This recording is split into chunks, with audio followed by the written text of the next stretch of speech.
તો વાત કરીએ વડોદરાની તો વડોદરામાં લુખ્ખા તત્વોનો આતંક જોવા મળ્યો કે જ્યાં મકરપુરા જીઆઈડીસીમાં કંપનીમાં ઘૂસ્યા લુખ્ખા તત્વો કે જ્યાં લુખ્ખા તત્વોએ કર્મચારીઓને માર માર્યો કે જ્યાં ટકોર કરતા કર્મચારીને ઢોર માર મારવામાં આવ્યો આ સાથે બે કર્મચારીને ઈજાઓ પહોંચતા હોસ્પિટલમાં ખસેડવામાં આવ્યા કે જ્યાં સંસ્કારી નગરીમાં ફરી એકવાર લુખ્ખા તત્વોનો આતંક જોવા મળ્યો કે જ્યાં ટીવી સ્ક્રીનના દ્રશ્યોમાં તમે જોઈ રહ્યા છો આ દ્રશ્યો છે સંસ્કારી નગરી વડોદરાના કે જ્યાં લુખ્ખા તત્વો બેફામ બન્યા છે ત્યારે વડોદરામાં જે લુખ્ખા તત્વો જે છે બેફામ બન્યા છે કે જ્યાં વડોદરામાં જે લુખ્ખા તત્વો સ્પષ્ટ જોઈ શકાય છે ત્યારે મકરપુરા જીઆઈડીસી નો બનાવ કે જ્યાં કંપનીમાં લુખ્ખા તત્વો ઘૂસ્યા હતા અને લુખ્ખા તત્વોએ કર્મચારીને ઢોર માર માર્યો હતો ત્યારે ટકોર કરતા કર્મચારીને ઢોર માર મારવામાં આવ્યો હતો અને જ્યાં બે કર્મચારીઓ ઈજાગ્રસ્ત થતા તેઓને હોસ્પિટલ ખસેડવામાં આવ્યા હતા।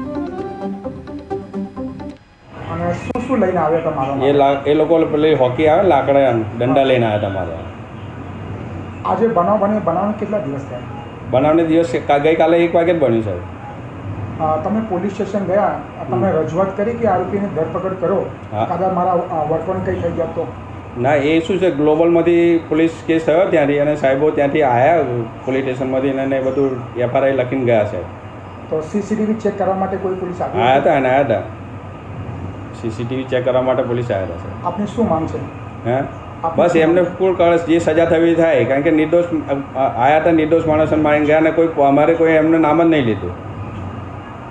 તો કોઈ અગાઉની કોઈ દુશ્મની હતી? ના, કશું કોઈ દુશ્મની હતી ને, ઓળખતા જ નથી, તો અમે એમને ઓળખતા જ નથી, કોઈ દુશ્મની જ નથી। એક આ જે નાનકડી એક મેટર હતી, શું મેટર હતું જે આ ઉગ્ર સ્વરૂપ ધારણ કર્યું? એમાં શું છે, અમારા મુકેશભાઈ ખરા ને